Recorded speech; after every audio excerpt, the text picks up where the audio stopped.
जो कृष्ण ने गीता में कहा धर्म संस्थापनार्थाय, मैं धर्म के स्थापन के लिए आता हूं, ये आदमी पूरे संसार में धर्म स्थापना के लिए टूट गया, द्वारिका में धर्म स्थापन न कर सका, फेल, टोटली फेल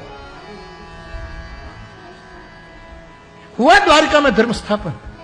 उसकी जनता, उसके बेटे, बेटे के बेटे धूम शराब पीते थे, द्वारिका के राजमार्ग पर शराब पीते थे। कुछ बातों तो मैं आपको न बताऊं वो ही अच्छा है, लेकिन जो है छेड़छाड़ होती थी, न दिन कोई देखता था न रात, और उनके परिवार के लोग थे।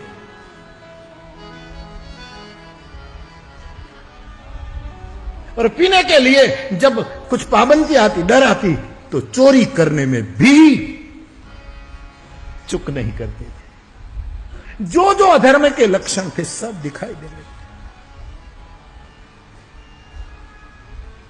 और मुझे कहने दो, उसका बड़ा भाई दाऊ 24 घंटों पीता था, बलराम। नमस्कार दोस्तों, जय श्री राम। इस हरामखोर मोरारी बापू डाकू को सुना आपने?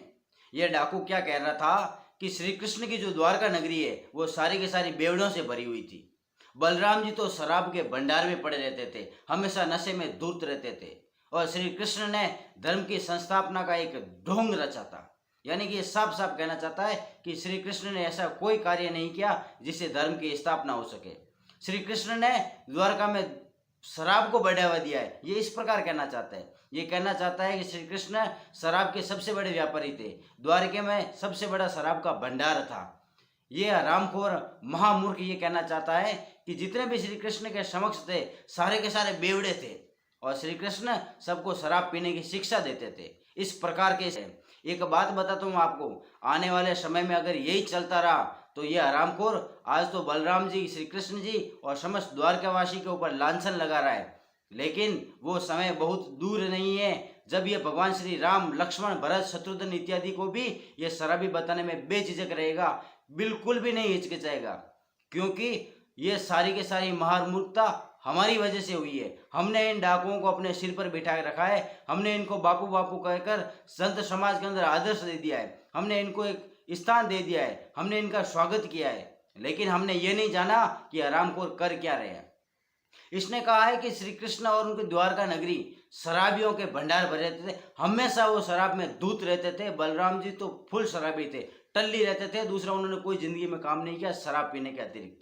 ये साफ साफ दर्शा रहा है इसकी मानसिकता को कीड़ा लग चुका है। ये खुद शराब के नशे में बैठा हुआ वहां पर भाषण कर रहा है और श्री कृष्ण और श्री राम को गलत साबित कर रहा है। ये हमारे से ही पैसा लेता है और हमारे ही देवी देवताओं, महापुरुषों का अपमान कर रहा है हमारी आंखों के सामने।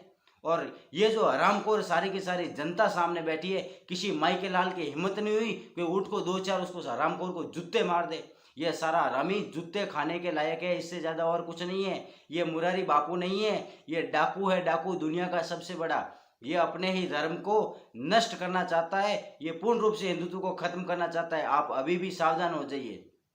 ये हरामखोर जहां कहीं भी दिखे जूते मार दे रहा है। मैं तो गारंटी लेता हूँ, आज से प्रण लेता हूँ, जिस दिन ये मेरे सामने आ गया उस दिन हरामखोर को जूते मारूंगा। गारंटी है मेरी, मैं आज से प्रण लेता हूँ, जिस दिन मेरे सामने आ गया। यह हरामखोर महामूर्ख हमारे हिंदू देवी देवताओं को, हमारे ही महापुरुषों को शराबी बता रहा है, बेवड़ा बता रहा है। अरे जो श्री कृष्ण धर्म की स्थापना के लिए लड़े थे, श्री कृष्ण ने अपना पूरा जीवन खपा दिया धर्म की स्थापना के लिए, उसके बारे में ये कहता है कि श्री कृष्ण ने धर्म की स्थापना द्वारका में भी नहीं कर सके। ये कहता है कि श्री कृष्ण ने गीता में उपदेश दिया कि धर्म संस्थापनार्थाय संभवामि युगे युगे, अर्थात श्री कृष्ण कहते हैं कि इस संसार के अंदर धर्म की स्थापना करने के लिए मैं हर युग में अवतरित होता हूँ, अर्थात मेरे जैसे पुरुष इस संसार में आते रहते हैं जो धर्म की स्थापना के लिए हमेशा तत्पर रहते हैं। कभी श्री राम हुए थे, कभी श्री कृष्ण हुए थे, तो ऐसे अनेकों महापुरुष आते हैं जो धर्म की स्थापना करने के लिए पुनः उस धर्म को जोड़ देते हैं। लेकिन ये हरामखोर इसने टारगेट किया श्री कृष्ण जी को। क्यों? समझिए, वीडियो को पूरा देखिए, समझिए इसने श्री कृष्ण को क्यों टारगेट किया। क्योंकि श्री कृष्ण के समान किसी का जीवन चरित्र आज तक मैंने नहीं पढ़ा और न किसी शास्त्र में लिखा हुआ है। पूरी महाभारत में कहीं पे ये नहीं लिखा हुआ है कि द्वारका में शराब इत्यादि का सेवन किया जाता था। लेकिन ये हरामखोर नशेड़ी, हरामखोर चरस गांजा फूंकने वाला ये कहाँ से पढ़कर आया, मुझे ये समझ में नहीं आता है। अगर ये हो सके तो वीडियो उस तक भी पहुंचा देना, मुझे इस हरामखोर का डर नहीं लगता है। ऐसे लोगों को जूते मारने का ही हमारा कार्य है और ये हमारा धर्म है। इन हरामखोरों को भगाओ यहाँ से, इनका बहिष्कार करो, अन्यथा हमारे देश और धर्म के लिए ये हरामखोर बहुत ही खतरनाक सिद्ध होने वाले हैं। और हमारे सनातन धर्म को मिटाने की इन लोगों ने ठान के रखी है, कसम खा रखी है, इन्होंने प्रण ले रखा है सनातन धर्म का नाश करने का। श्री कृष्ण जी ने तो प्रण लिया था कि मैं हमेशा इस संसार के अंदर धर्म के पक्ष में रहूंगा। अरे वो श्री कृष्ण जिन्होंने अर्जुन को कायरता से कुछ चंद मिनटों में बदल दिया, एक योद्धा बना दिया, क्या वो श्री कृष्ण धर्म की स्थापना नहीं कर सकते द्वारका नगरी में? इन्होंने द्वारका नगरी को कहा कि श्री कृष्ण द्वारका में धर्म की स्थापना नहीं कर पाए तो संसार के अंदर क्या स्थापना करेंगे?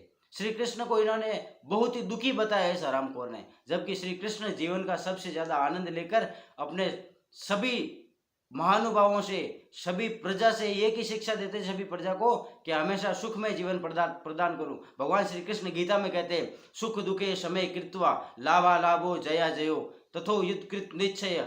स्पष्ट रूप से श्री कृष्ण कहते हैं कि सुख दुख में एक समान हो जाओ, शीत और गर्मी, गर्मी और सर्दी में एक समान हो जाओ, न आपको दुख सताएगा न आपको सुख। सुख दुख में एक समान होने की जो व्यक्ति शिक्षा देता है, क्या वो व्यक्ति दुखी हो सकता है?